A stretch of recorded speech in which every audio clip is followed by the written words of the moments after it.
இப்போ இருக்கிற ஜென்ரேஷனில் எல்லா ஜென்ரேஷனும் பார்த்து பயந்து நடுங்கிற ஒரு படம்னா ஸ்டீஃபன் கிங்கோட ஹிட்டு. இப்போ அந்த ஹிட்டோட ப்ரீக்வலா ஹிட் வெல்கம்ஸ் டு டெரி அப்படின்ற சீரீஸ் ரிலீஸ் ஆயிருக்கு. எபிசோட் 1ல நிறைய இன்ட்ரெஸ்டிங்கான Easter eggs and plot points இருக்கு. அதெல்லாம் ஒவ்வொன்றா டக் டக் டக்குன்னு பார்த்துடலாம். வெல்கம் டு வை சீரிஸ். இந்த எபிசோட்ல எதை பற்றி பார்க்க போறோம்னா வை த பைலட். சீரியஸோட ஓப்பனிங்கே தியேட்டரோட ப்ராஜெக்ட்லேருந்து ஆரம்பிக்கிறாங்க.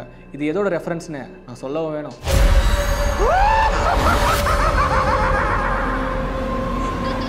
அந்த தியேட்டரில் மியூசிக் மேன்ற ஒரு படத்தை ப்ளே பண்ணிட்டு இருக்காங்க. என்ன பொறுத்த வரைக்கும் இது ஒரு பிரில்லியண்டான மூவ். ஏன்னா மியூசிக் மேன்ற படம் கரெக்டாக டைம்ல என்ன இண்டிகேட் பண்ணுது. மியூசிக் மேன் ரிலீஸ் ஆனது 1962. இது ஏன் நான் பிரில்லியண்டான மூவ்னு சொல்கிறேன்னா, மியூசிக் மேன் படத்தில் சில்ட்ரன்ஸை வச்சு பர்சனல் கெயின்காக ஒரு ஸ்கேம் பண்ணுவார். சேம் அதே மாதிரி ஹிட் சாப்டர் 1 and 2ல அதோட பர்சனல் கெயின்காக சில்ட்ரன்ஸை யூஸ் பண்ணிக்கும். I saw something. அது பிளாட் பண்ணுற மாதிரி சீரியஸோட ஓப்பனிங்லே மியூசிக் மேனை ப்ளே பண்ணி பிரில்லியண்டாக மேட்ச் பண்ணியிருப்பாங்க. அந்த மியூசிக் மேன் படத்தில் இந்த டைலாக கவனிங்களே. Mothers of River City, heed that warning before it's too late. Watch for the telltale signs of corruption. இது எதோட ரெஃபரன்ஸ்னா ஹிட் சாப்டர் 1ல லூசர் கிளப் கிட்ஸை டீஸ் பண்ணுற மாதிரி இந்த சீனை வச்சிருக்காங்க. இதில் இன்னொரு இன்ட்ரெஸ்டிங்கான பாயிண்ட் என்னன்னா, ஹிட்டும் சரி மியூசிக் மேனும் சரி ரெண்டுமே WB தான் ப்ரொடியூஸ் பண்ணி ரிலீஸ் பண்ணியிருக்காங்க.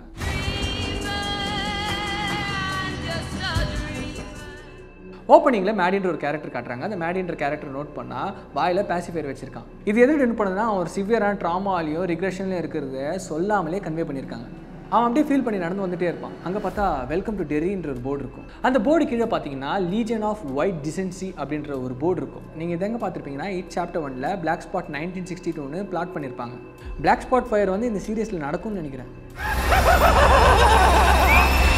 மேடி நடந்து போயிட்டு இருக்கும்போது ஒரு காரில் லிஃப்ட் கேட்டு ஏறுவான். அதில் ரேடியோவில் நியூக்ளியர் பற்றி ஒரு நியூஸ் போயிட்டுருக்கும். அந்த நியூக்ளியர் ரேஸால் ஜென்ட்ரிக் மியூட்டேஷன் கேன்சரெல்லாம் வந்துட்டுருக்கு அப்படின்னு ரேடியோவில் நியூஸ் போயிட்டுருக்கும். இது எதை டீஸ் பண்ணுது அப்படின்னா, கொடூரமான ஒரு மியூட்டட் பேபி வரப்போகிறத முன்னாடியே பிளாட் பண்ணிட்டாங்க. மேடி இட்டுக்கிட்ட மாட்டிக்கிட்டான்னு அப்போவே ஒரு ஹிண்ட் கொடுத்துருப்பாங்க. அந்த காரில் இருக்கிற சின்ன பையன் வில்லிஸ் அப்படின்ற ஒரு பேரோட ஸ்பெல்லிங்கை சொல்ல ஆரம்பிச்சிருப்பான். அதை நல்லா நோட் பண்ணிங்கன்னா WIL ஸ்டாப் பண்ணியிருப்பான். அந்த எல்லை ஸ்டாப் பண்ணிட்டு LIESன்னு தனியாக சொல்லியிருப்பான். LIS தனியாக சொல்கிறது மூலியமா ஹிட்டுக்கிட்ட மாட்டிக்கிட்டான் அப்படின்றத இப்படியும் பிளாட் பண்ணியிருக்காங்க. அந்த பையனோட மூஞ்சை பார்த்தா கூடவா தெரியல யாருன்னு.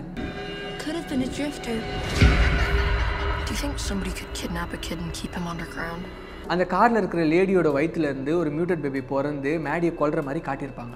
மேபி இந்த காரில் இருக்கிறவங்க யாராக இருக்கலாம் அப்படின்னா, 27 இயர்ஸ் முன்னாடி இட்டுக்கிட்ட மாட்டி செத்தவங்களாக இருக்கலாம்.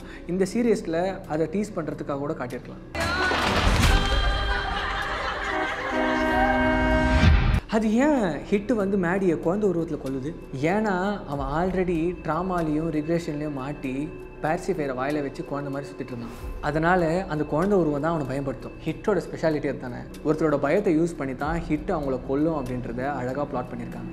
மேடியை கொல்லும் போது அந்த பேசிஃபையர் பறந்து போய் தண்ணியில் விழுந்திருக்கும். அந்த தண்ணியில் இருந்து அந்த சீரியஸ் டைட்டில் வர்றதை காட்டியிருப்பாங்க. அது ஏன் ஸ்டீஃபன் கிங் தண்ணி யூஸ் பண்ணுறாரு?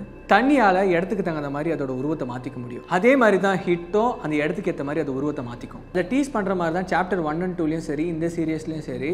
ஸோ அதோட டைட்டிலை தண்ணியிலேருந்து காட்டியிருப்பாங்க. அடுத்த சீனில் டெரியோட வியூவை ரொம்ப அழகாக காட்டிட்டு ஃபில்லின்ற ஒரு கேரக்டரை ரிவீல் பண்ணியிருப்பாங்க. அந்த கேரக்டரோட வாட்சில் ஸ்பேஸ் கேடிட் அப்படின்ற காமிக்கோட இமேஜ் இருக்கும். அந்த காமிக் வந்து 1950s ஒரு ஃபேமஸான காமிக். அந்த காமிக்கை ஃபில்லோட வீட்டில் கூட ஒரு ஷாட்டில் நீங்கள் பார்க்கலாம். Major Hanlon, I've been looking for someone like you for a long time. இந்த கேரக்டர் நோட் பண்ணீங்கன்னா, அந்த கேரக்டரோட பேர் டிக் ஹேவரின். இவர் எங்கே டீஸ் பண்ணியிருப்பாங்கன்னா, ஹிட் சாப்டர் 1ல பிளாக் ஸ்பாட் ஃபயர் இன்சிடென்ட்டை மென்ஷன் பண்ணியிருப்பாங்க. அந்த இன்சிடென்ட்டில் செவரல் லைஃப்ஸை காப்பாற்றுன்னு தான் மென்ஷன் பண்ணியிருப்பாங்க. அந்த ஃபயர் ஆக்சிடென்ட்டை மிலிட்ரி ஒரு ஆக்சிடென்ட் அப்படின்னு சொல்லி கவர் பண்ணி வச்சிருப்பாங்க. அந்த ஃபயர் இன்சிடென்ட்டுக்கு ஹிட் தான் காரணம் அப்படின்றது இவருக்கு மட்டும் தான் தெரியும். அந்த இன்சிடென்ட்டுக்கு அப்புறம் இவர் டெரி பக்கம் திரும்பி வரவே இல்லை. What exactly are we looking for? Something that was buried in Derry a long time ago. இந்த சீன்ல மிலிட்டரி ஸ்பெஷல் ப்ராஜெக்ட் ஒன்னு மென்ஷன் பண்ணிருப்பாங்க. So, what's that over there? That's special projects. இந்த ஸ்பெஷல் ப்ராஜெக்ட்ன்ற டேர்மை ஸ்டீஃபன் கிங் எங்க use பண்ணியிருப்பாருன்னா, dream catcher அப்படின்ற ஒரு மூவில யூஸ் பண்ணியிருப்பாரு. அந்த ப்ராஜெக்ட் டீஸ் பண்றது மூலமா மேபி ஒரு சினிமேட்டிக் யூனிவர்ஸை கிரியேட் பண்றாங்களோ அப்படின்ற ஒரு டவுட்டும் வருது. அடுத்து இந்த ஒரு ஸ்கூலை காட்டியிருப்பாங்க. ஒரு டர்ட்டில் வேஷத்தில் ஒருத்தர் இருக்க மாதிரி காட்டியிருப்பாங்க. அது எது டீஸ் பண்ணுதுன்னா, 60sல டக் கவர் அப்படின்ற ஒரு அனிமேட்டிக் சீரிஸ் ரொம்ப ஃபேமஸாக இருந்துச்சு. அந்த டக் கவர் அனிமேட்டட் சீரிஸ் மூலியமா நியூக்ளியர் பாம்லேருந்து நம்ம எப்படி ப்ரொடெக்ட் பண்ணலான்றதை காட்டியிருப்பாங்க. அந்த டர்ட்டில் மூலியமா இன்னொரு விஷயத்தை என்ன டீஸ் பண்ணுறாங்க அப்படின்னா, கிராண்ட் ஸ்பேஸ் டர்ட்டிலையும் டீஸ் பண்ணுறாங்க. அந்த டர்ட்டிலுக்கு ஆப்போசிட் தான் ஹிட். அதை ஹிட்டோட ஆரிஜினில் மென்ஷன் பண்ணியிருப்பாங்க. Something bad's coming. 60s racism ரொம்ப பீக்ல இருந்ததை இந்த சீன் மூலியமா காட்டியிருப்பாங்க. I'll get you next time, brother. இந்த ஒரு ஷாட்ல ஃபில்லோட ரூம்ல பிளாக் லகான்ற போஸ்டரை நீங்க நோட் பண்ணலாம். புக்ஸ்ல ஹிட் வந்து பிளாக் லகான்ற உருவத்தை எடுத்து ஹண்ட் பண்ணதை இங்க டீஸ் பண்ணிருப்பாங்க. In its cage. Major Hanlon, I've been looking for someone like you for a long time.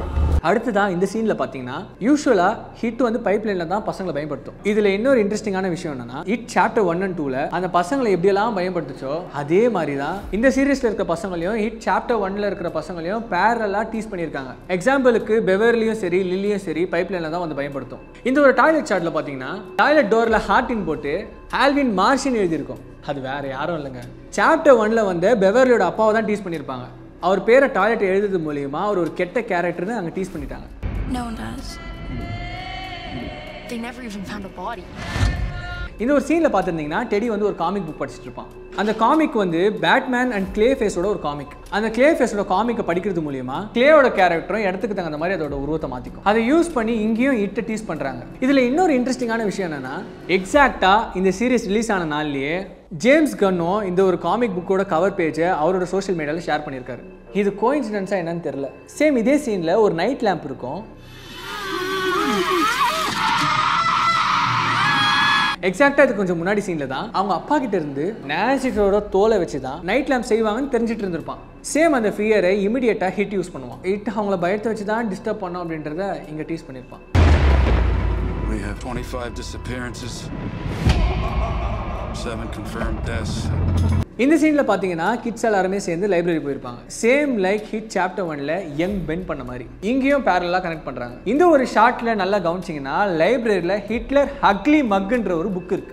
இதை காமிக்கிறது மூலியமா இங்கேயும் ஹிட்டை டீஸ் பண்றாங்க. இந்த ஒரு சீன்ல பாத்தீங்கன்னா மாஸ்க் போட்ட சில பேர் சோல்ஜரை அடிக்கிற மாதிரி காட்டியிருப்பாங்க. இந்த மாஸ்க் போட்ட சில பேரை ஸ்டீஃபன் கிங் எங்க யூஸ் பண்ணியிருப்பாருன்னா ட்ரீம் கேச்சர் மூவில ப்ளூ பாய்ஸ் குரூப்னு இதே மாதிரி மாஸ்க் போட்ட டீமை கிரியேட் பண்ணி வச்சிருப்பாரு. இதை காமிக்கிறதுக்கு மூலியமா ஹிட்டை பத்தி இன்வெஸ்டிகேஷன் பண்ற ஒரு சீரியஸா இதை டீஸ் பண்ணியிருக்காங்க. அடுத்தது இந்த கிளைமேக்ஸோட தியேட்டர் சீனுக்கு வந்தோம்னா இந்த ப்ரொஜெக்டர் காட்டுறது மூலியமா சேம் ஹிட் சாப்டர் 1ஓட க்ரூஷியல் சீனை இங்க பேரலா மேட்ச் பண்ணியிருக்காங்க. இந்த மாதிரி நிறைய விஷயம் ஹிட் சாப்டர் 1க்கும் இந்த சீரியஸ்க்கும் பேரலா கனெக்ட் ஆகுது. கிளைமேக்ஸ்ல இதே மியூசிக் மேனோட படம் ஓடும். அந்த படத்துல டக்குன்னு மேடி எடுத்துட்டு வந்திருப்பாங்க. இது எதோட ரெஃபரன்ஸ்னா ஹிட் சாப்டர் 1ல பெல்லியோட அம்மா வச்சு இதே மாதிரி ப்ளே பண்ணியிருக்கோம். அதை இங்க பேரலா கனெக்ட் பண்ணியிருக்காங்க. ஹிட் சாப்டர் 1ல அந்த ஒரு க்ரூஷியல் சீனுக்கு அப்புறம் தான் ஹிட்டுக்கு அகேன்ஸ்டா பசங்க எல்லாரும் இறங்கி இருப்பாங்க. சேம் இந்த சீரிஸ்க்கு வந்தோம்னா இந்த ஒரு தியேட்டர் சீன்ல 5 பேர்ல 3 பேரை கொடூரமா கொழுது ஹிட். அதுல இருந்து லில்லியும் ரோனியும் தப்பிக்கிறாங்க. இந்த ஒரு சீனுக்கு அப்புறம் தான் லில்லியும் ரோனியும் ஹிட்டுக்கு அகேன்ஸ்டா டீப்பா இறங்கி இருப்பாங்க. இவ்வளோ ஒரு இன்ட்ரெஸ்டிங்கான டீடைல்ஸும் ஈஸ்டர் எக்ஸையும் கொட்டி இந்த ஒரு எபிசோட கொடுத்துருக்காங்க. இன்னொரு இன்ட்ரெஸ்டிங்கான எபிசோட சந்திக்கிறேன். Signing off with tensile.